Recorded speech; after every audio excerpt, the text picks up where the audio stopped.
Voilà, dans les accompagnements que j'ai l'occasion de faire, une question revient très souvent, c'est comment faut-il accompagner un animal qui est sur le départ? Qu'il s'agisse d'un chat, d'un chien, d'un cheval ou de n'importe quel autre animal, il a passé de nombreuses années avec vous, il a pris une place importante dans vos vies et choisir le bon moment n'est pas toujours évident. Savoir où, quand et comment accompagner cette fin de vie nous met en face de nous-mêmes, bien évidemment, nous met en face de la mort, nous met en face du départ, nous met en face de la solitude que cela va occasionner. Lorsqu'un animal s'en va ou est sur le point de partir, il a besoin lui aussi d'un maximum d'attention, il a besoin aussi de reconnaissance. Et il est important de lui témoigner tout l'amour qu'il nous a donné, comme quoi nous sommes conscients de tout ce qu'il a pu nous apporter dans notre vie.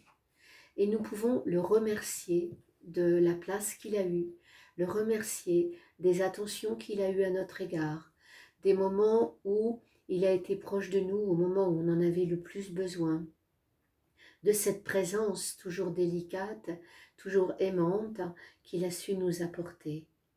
Cet animal qui est sur le point du départ, dans son âme et dans sa conscience d'animal, il a besoin de sentir que vous lui accordez vous aussi cette attention jusqu'à ces derniers instants. C'est pas uniquement un animal qui a fait partie de votre vie pendant 10 ou 15 ans ou même plus, qui s'en va du jour au lendemain ou pour lequel vous décidez l'euthanasie parce que c'est plus facile pour vous et parce que bien souvent on a soi-même du mal à accepter le passage, à accepter le départ parce qu'on est conscient de tout ce vide qu'il va y avoir après. Et l'animal qui est proche de nous, l'animal qui nous a accompagnés, eh bien, on lui doit ce respect, on lui doit de l'honorer lui aussi au moment où il va partir. Alors bien sûr, c'est pas évident de savoir comment on va fonctionner, surtout s'il est malade. Mais sachez qu'un animal, même malade, il est capable de vous montrer que c'est le moment pour lui de partir. Et il peut très bien accepter l'aide que vous pouvez lui fournir par le biais d'un vétérinaire qui va choisir de vous accompagner et d'accompagner cet animal vers le départ par une euthanasie. Mais encore faut-il choisir le bon moment. Encore faut-il sentir que l'animal est prêt à recevoir cette aide au passage. Il y a certains animaux qui n'ont pas envie de recevoir l'euthanasie parce qu'ils ont encore besoin de temps pour une préparation, pour cette préparation au départ. Ce laps de temps pendant lequel il est important de savoir écouter cela nous permet de faire peut-être une réconciliation aussi avec cet animal qui part et avec lequel on a peut-être besoin à qui on a peut-être besoin de témoigner certaines choses. Et ça va en même temps être une sorte de préparation au deuil pour nous. Accompagner un animal, c'est être conscient que pendant des années, il nous a offert sa présence, il nous a offert son amour, son accompagnement, et que là, maintenant, au moment où il se rapproche de ce passage vers l'au-delà, de ce passage vers une autre forme de vie, eh bien, il a besoin de sentir que vous êtes capable de l'accompagner jusqu'au bout. Il a besoin de sentir qu'au moment de partir, c'est votre regard aimant qu'il recevra, et non pas uniquement la main d'un vétérinaire qu'il ne connaît peut-être pas. Il y a des vétérinaires qui savent faire les choses paisiblement, qui font d'abord une première piqûre pour endormir et qui après font cette piqûre d'euthanasie. Mais même si vous avez l'impression que quelque part ça vous aide de le faire et ça va aider votre animal, il a besoin de votre présence. Il a besoin de sentir que vous êtes capable de le soutenir, d'être avec lui jusqu'aux derniers instants. De la même façon, il y a des moments où votre chien, votre chat, votre cheval n'est pas encore prêt à cette euthanasie et n'est pas encore prêt à ce départ. Peut-être que son départ peut se faire tout naturellement. Peut-être qu'il peut partir la nuit, peut-être qu'il peut partir à un moment donné où vous vous absentez, et pour lui ce sera le bon moment. Et vous n'aurez peut-être pas besoin de passer par la main d'un vétérinaire. Alors, bien sûr, c'est toujours un dilemme de savoir qu'est-ce qu'on doit faire, comment on doit fonctionner, comment on doit agir, comment accompagner. Je pense vraiment qu'il faut savoir être dans ces moments-là en écoute intérieure, qu'il est important que vous séchiez vos larmes, séchiez vos angoisses, séchiez toutes ces manifestations émotionnelles qui montent en vous et qui sont tout à fait normales, et savoir les poser à l'intérieur de vous. Ok, je suis conscient que ça existe en moi. Je suis conscient que cette émotion, elle est là, elle est forte, j'ai besoin de pleurer. Alors je pleure. Mais une fois que j'ai pleuré, je reviens à ma présence, à ma pure conscience. Et je me rends moi aussi disponible pour l'animal qui est proche de moi.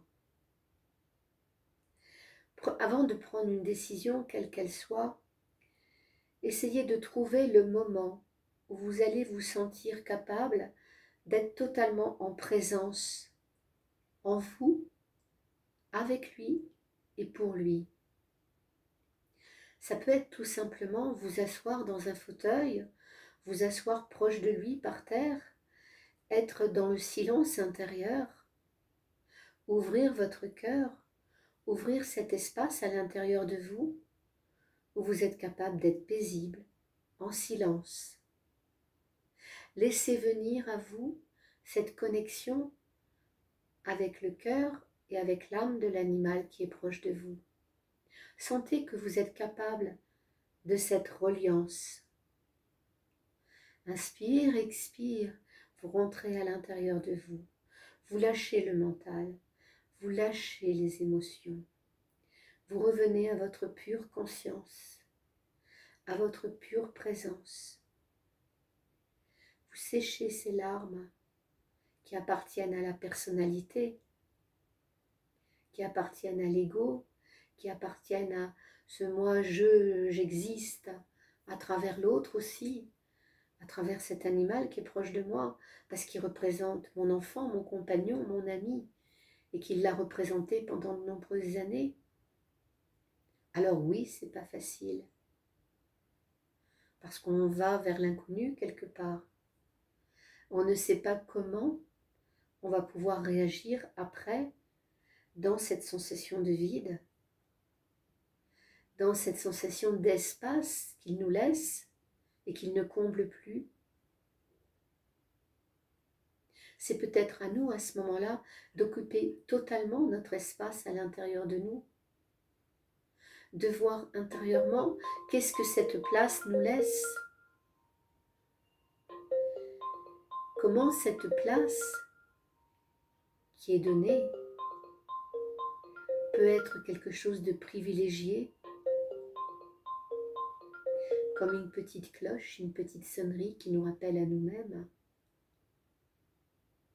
Être dans l'accueil de chaque instant, de chaque présence. C'est la sonnerie de la vie qui appelle.